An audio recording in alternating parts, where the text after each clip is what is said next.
पवनः पवतामस्मि रामः शस्त्रभृतामहं झषाणां मकरश्चास्मि स्रोतसामस्मि जाह्नवी। बंधुगण ଏହି ଶ୍ଲୋକରେ ପ୍ରଭୁ ଶ୍ରୀକୃଷ୍ଣ ନିଜର ଐଶ୍ୱର୍ଯ୍ୟକୁ ପ୍ରକାଶିତ କରି କହୁଛନ୍ତି, ଶୁଦ୍ଧକାରୀ ମଧ୍ୟରେ ମୁଁ ବାୟୁ ଅଟେ, ଶସ୍ତ୍ରଧାରୀ ମଧ୍ୟରେ ମୁଁ ପରଶୁରାମ ଅଟେ, ଜଳଜୀବ ମଧ୍ୟରେ ମୁଁ କୁମ୍ଭୀର ଏବଂ ନଦୀ ମଧ୍ୟରେ ମୁଁ ଗଙ୍ଗା ଅଟେ। ବାୟୁ ପ୍ରକୃତିକୁ ଶୁଦ୍ଧ କରିବା କାର୍ଯ୍ୟ କରିଥାଏ।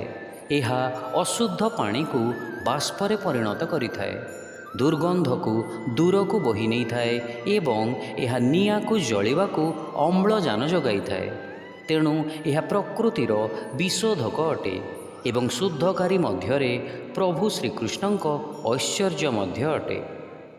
ପ୍ରଭୁ ପରଶୁରାମ ଜଣେ ଅତ୍ୟନ୍ତ ପରାକ୍ରମୀ ଯୋଦ୍ଧା ଥିଲେ ଏବଂ ତାଙ୍କର ଅସ୍ତ୍ର ଅତ୍ୟନ୍ତ ମାରାତ୍ମକ ଥିଲା।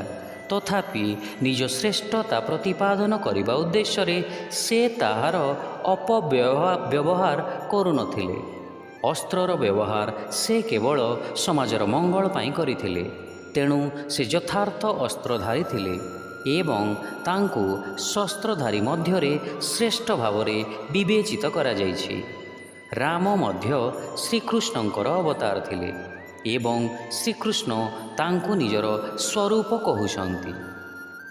ଯେପରି ସିଂହ ଭୂମିର ସବୁଠୁ ବେଶୀ ଶକ୍ତିଶାଳୀ ଜୀବ ହୋଇଥାଏ, ସେହିପରି କୁମ୍ଭୀର ଜଳଜୀବ ମଧ୍ୟରେ ବିଶାଳ ଏବଂ ଶକ୍ତିଶାଳୀ ହୋଇଥାଏ।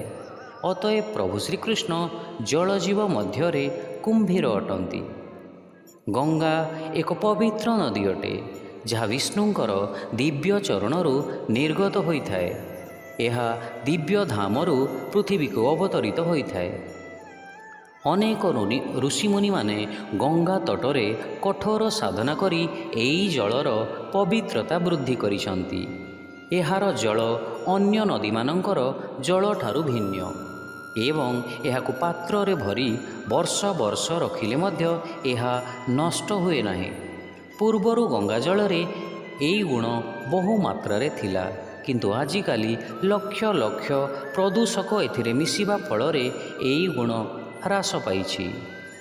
ଶିକ୍ଷା: ଶୁଦ୍ଧକାରୀଙ୍କ ମଧ୍ୟରେ ମୁଁ ବାୟୁ ଏବଂ ଅସ୍ତ୍ରଧାରୀଙ୍କ ମଧ୍ୟରେ ମୁଁ ପରଶୁରାମ, ଜଳଜୀବମାନଙ୍କ ମଧ୍ୟରେ ମୁଁ କୁମ୍ଭୀର ଏବଂ ନଦୀମାନଙ୍କ ମଧ୍ୟରେ ମୁଁ ଗଙ୍ଗା ଅଟେ। Amongst purifiers I am the wind, and amongst wielders of weapons I am Lord Ram. Of water creatures I am the crocodile, and of flowing rivers I am the Gangas. Hare Krishna.